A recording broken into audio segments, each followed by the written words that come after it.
Confidence is not walking into a room thinking you're better than everyone. It's walking in knowing you don't have to compare yourself to anyone. Good morning, afternoon.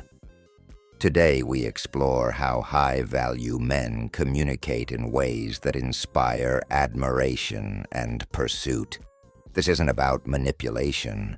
It's about cultivating authenticity, respect, and purpose.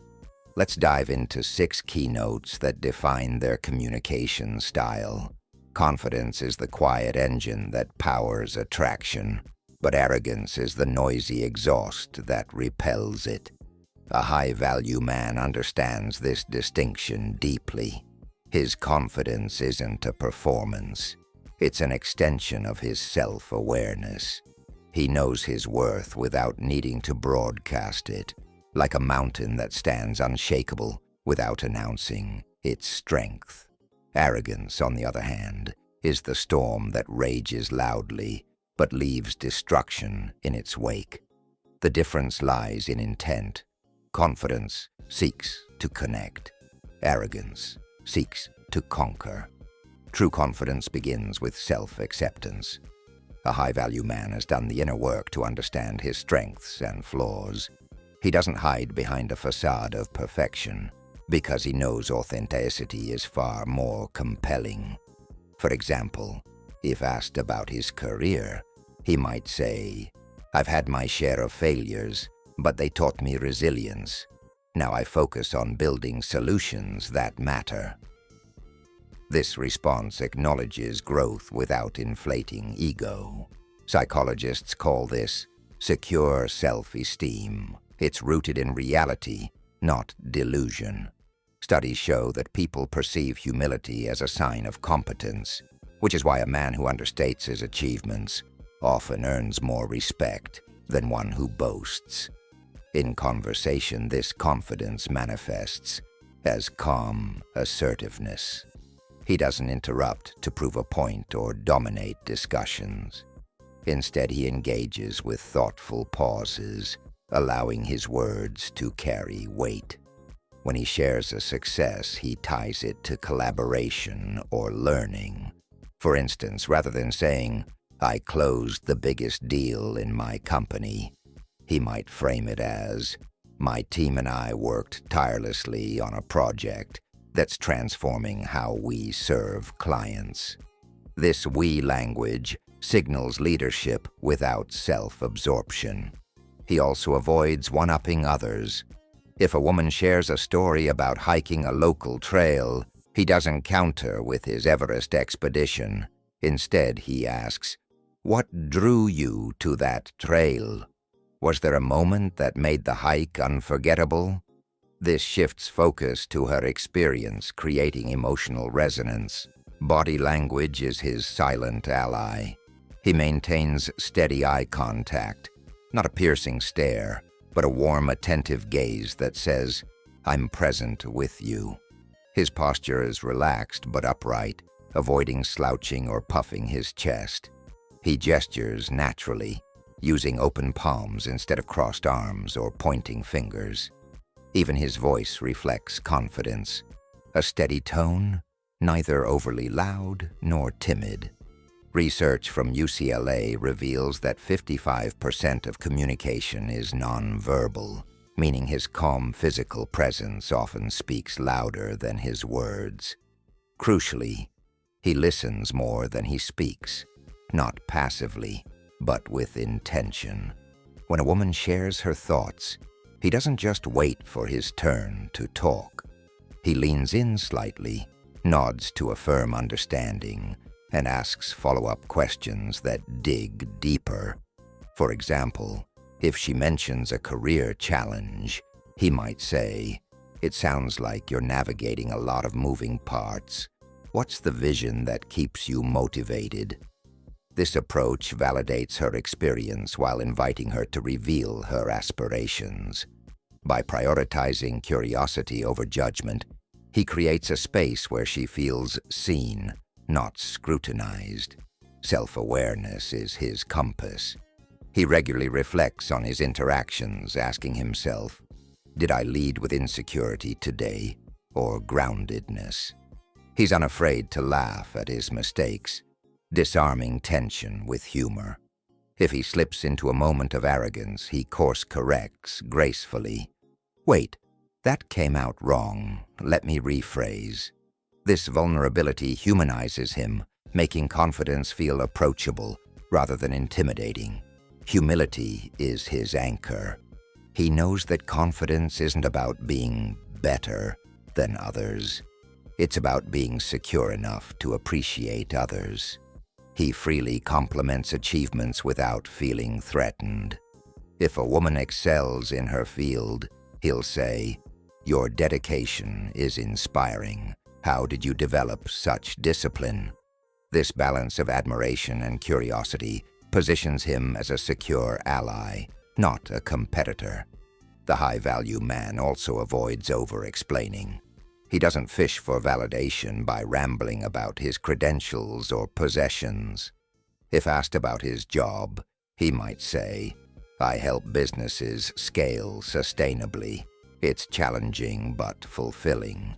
If she wants details, she'll ask.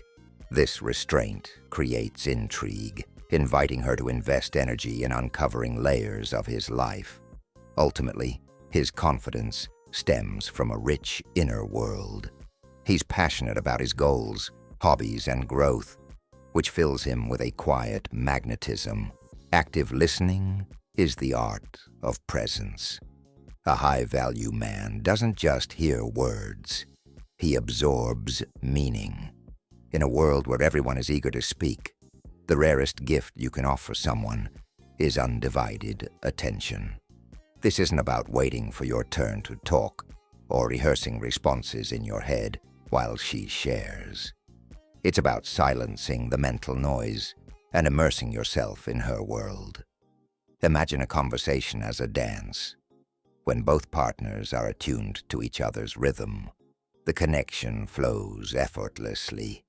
A high-value man leads not by stepping on toes, but by matching her tempo, creating space for her voice to take center stage. Genuine curiosity is the fuel for this dynamic. It's not about peppering her with generic questions like, "What do you do for fun?" but diving deeper into the why behind her answers. For example, if she mentions she loves painting, a high-value man might ask, "What emotions do you try to capture in your art?" Or, "When did you first realize this was more than a hobby?" These questions reveal a desire to understand her inner world, not just skim the surface. Psychologists call this empathetic inquiry, a technique that builds trust by signaling, "Your story matters to me."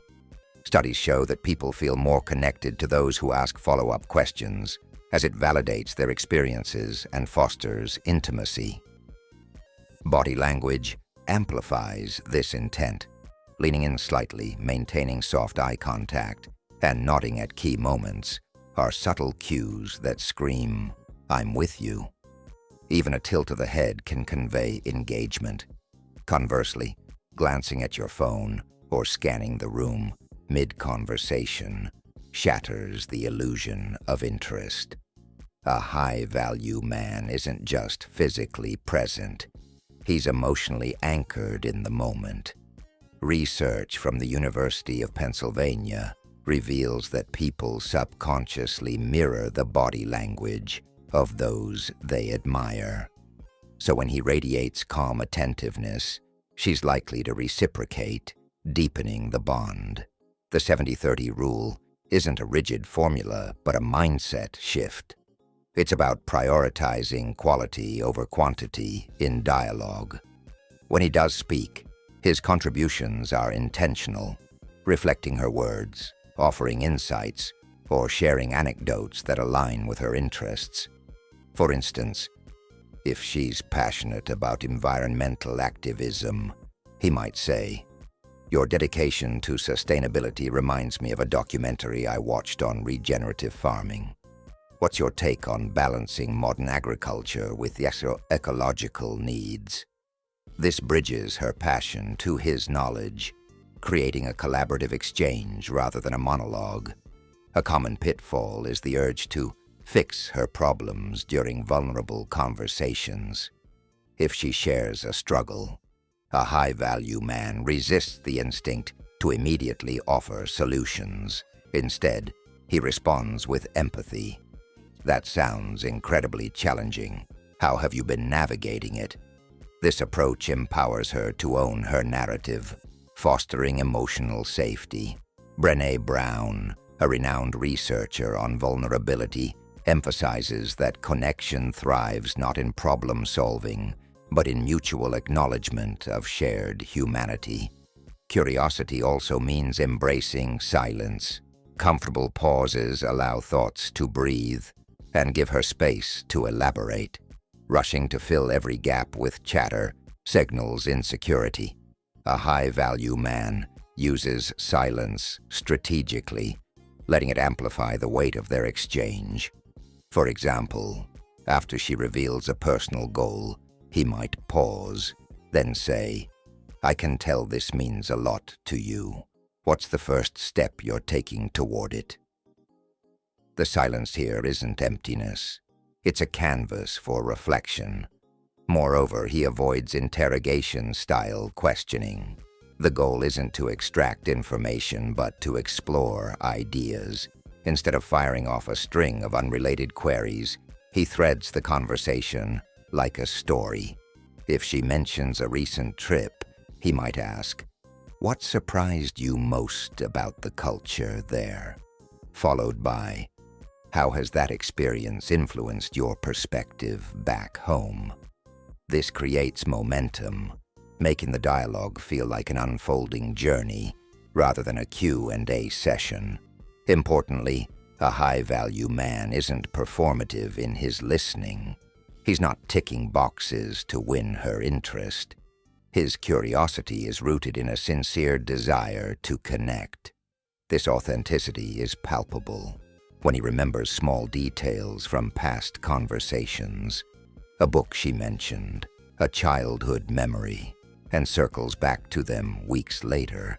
It signals that her words left a lasting imprint. Insecurity often masquerades as self-centeredness. Men who dominate conversations with their achievements or opinions are usually compensating for inadequacy. A high-value man, secure in his worth, doesn't need the spotlight. He's content to listen because he knows that understanding her is the gateway to mutual respect. By making her feel like the most fascinating person in the room, he doesn't chase. He becomes someone worth chasing. Clarity of intent is the compass that guides meaningful connection. A high-value man doesn't hide behind ambiguity or play games to test the waters. He understands that mixed signals create confusion, and confusion breeds disinterest. In a world where ghosting, breadcrumbing, and vague plans dominate modern dating, his straightforwardness becomes a breath of fresh air. Imagine two people standing at opposite ends of a bridge.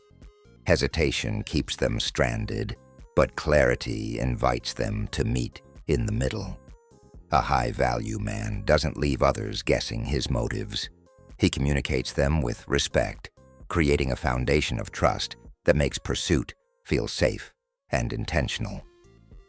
This begins with self-awareness. Before engaging, he reflects on what he genuinely wants, whether it's a committed relationship, a casual connection, or simply getting to know someone. This isn't about rigid agendas, but honoring his truth. For example, if he's focused on career growth and seeks a partner who values independence, he might say early on, "I'm in a phase where I'm building my business, but I'm intentional about making space for meaningful connections." This honesty sets expectations without apology. Psychologists call this self-disclosure, a practice proven to accelerate intimacy. A University of Texas study found that people who openly share their intentions early in interactions are perceived as more trustworthy and emotionally mature. Directness, however, isn't synonymous with bluntness. A high-value man tempers clarity with tact, ensuring his words uplift rather than overwhelm. If he's interested in deepening the connection, he might say, "I've really enjoyed our conversations. I'd love to take you out for dinner Friday night. What do you think?" Contrast this with vague statements like, "We should hang out sometime," which leave room for doubt. Specificity signals effort and sincerity. It transforms a nebulous idea into a tangible invitation, making the other person feel prioritized. This approach also minimizes mind games. He doesn't wait hours to reply to texts, to appear busy, or feign aloofness to spark chase. These tactics might create short-term intrigue, but erode trust over time. Instead, he responds thoughtfully and consistently. If he's busy, he communicates it. "I'm tied up with meetings today, but I'll circle back tonight. I don't want to rush our conversation." This balances transparency with respect for her time, demonstrating reliability. Research from the Gottman Institute underscores that consistency in communication is a cornerstone of lasting attraction as it fosters emotional security. Clarity also means gracefully navigating rejection. A high-value man knows that not every connection will align, and that's okay. If she expresses disinterest, he responds with grace. "I appreciate your honesty. Thank you for letting me know." He doesn't guilt-trip, negotiate, or vanish resentfully. This emotional resilience stems from a core truth. His worth isn't tied to someone else's validation. By handling rejection with dignity, he leaves the door open for future respect, whether as friends or acquaintances. Importantly, clarity isn't a one-time statement, but a pattern of behavior. It's aligning actions with words. If he says he values quality time, he follows through by planning dates that reflect that. Like a hiking trip to discuss shared interests face to face, rather than last-minute Netflix hangouts. This congruence builds credibility. For instance, a man who claims to prioritize family might share stories about weekly calls with his siblings or volunteering at a community center. These details reinforce his authenticity, making his intentions feel grounded, not performative. A common fear around clarity is the myth that playing hard to get sparks desire. While mystery has its place, as noted in Keynote 5, ambiguity about intentions breeds anxiety, not attraction. A high-value man separates the two. He maintains intrigue in his personality and passions, but is crystal clear about his interest. Think of it like a book with a compelling cover. You're drawn to open it because the title hints at a story, not because the author refuses to tell you the genre. Cultural narratives often equate vulnerability with weakness, but the high-value man reframes it as strength. Admitting interest feels risky, but it's also a filter. It quickly identifies those who resonate with his authenticity and weeds out those who don't. For example, by stating, "I'm looking for a partner who values deep conversations and adventure. Is that something you see yourself wanting long-term?" He invites alignment rather than assumptions. This doesn't pressure the other person, but gives them agency to choose compatibility. Timing matters too. Clarity doesn't mean oversharing on a first date or pressuring for labels prematurely. It's a gradual unveiling. Early on, he might express curiosity. Emotional intelligence and empathy are often described as the cornerstones of meaningful human connection. Yet their true depth and transformative potential are frequently underestimated. At its core, emotional intelligence is the ability to recognize, understand, and manage our own emotions while also being attuned to the emotions of others. It's not just about being in touch with your feelings in a vague, abstract sense. It's a skill set that shapes how we navigate challenges, build relationships, and make decisions. Imagine a person who can remain calm under pressure, not because they suppress their stress, but because they acknowledge it and channel it productively. Or someone who senses a colleague's unspoken frustration during a meeting and addresses it with tact. These are expressions of emotional intelligence in action, blending self-awareness, self-regulation, social awareness, and relationship management into a seamless dance of human interaction. Empathy, a vital component of emotional intelligence, is the bridge that connects individual experiences. It's more than just feeling sorry for someone. It's the capacity to step into another person's shoes, to see the world through their eyes, and to respond with genuine understanding. Cognitive empathy allows us to intellectually grasp another's perspective, while emotional empathy lets us share in their joy or pain. Consider a teacher who notices a student's withdrawn behavior and realizes it's not laziness but anxiety about a home situation. By approaching the student with compassion rather than criticism, the teacher fosters trust and opens the door to support. Empathy dismantles assumptions and replaces judgment with curiosity, creating spaces where people feel seen and valued. In personal relationships, emotional intelligence and empathy act as glue. They transform conflicts into opportunities for growth. Picture a couple navigating a disagreement. Instead of escalating into blame, one partner pauses to say, "I can tell you're hurt. Help me understand why."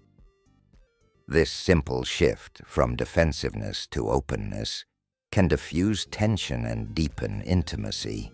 Similarly, friendships thrive when individuals attune to each other's unspoken needs, celebrating successes without envy or offering silent solidarity during grief. These moments aren't accidents. They're the result of deliberate emotional attunement. In professional settings, these skills are equally transformative. A manager with high emotional intelligence doesn't just delegate tasks. They inspire teams by recognizing individual strengths, addressing insecurities, and fostering psychological safety. When a project fails, they focus not on assigning blame, but on collective learning.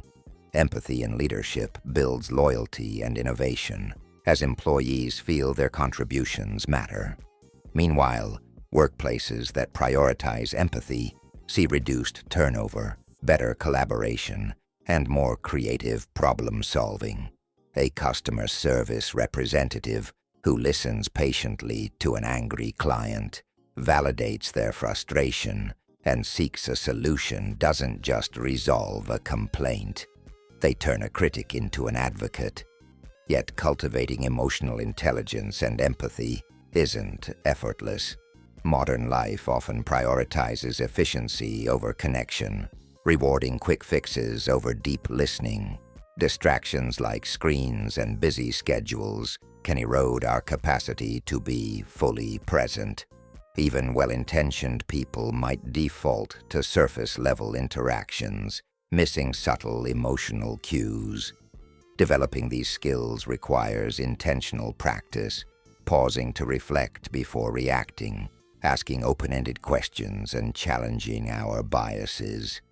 It means embracing discomfort, like sitting with someone's pain instead of rushing to cheer them up, or acknowledging our own vulnerabilities instead of masking them with bravado. Education systems and workplaces are beginning to recognize the value of nurturing these competencies. Schools teaching emotional literacy help children name their emotions and resolve conflicts constructively. Companies investing in empathy training see improved teamwork and customer satisfaction. But the responsibility isn't solely institutional. On an individual level, it starts with small, daily choices, listening without interrupting, checking in on a friend, or practicing self-compassion after a mistake. Mindfulness practices, journaling, or even engaging with diverse stories through books and films can expand our emotional vocabulary and perspective. Critically, emotional intelligence and empathy aren't about being perpetually agreeable or avoiding difficult conversations. They're about navigating complexity with grace. A doctor delivering a difficult diagnosis with both honesty and compassion, or a leader addressing systemic inequities with humility and resolve, demonstrates that strength and sensitivity aren't opposites, but partners.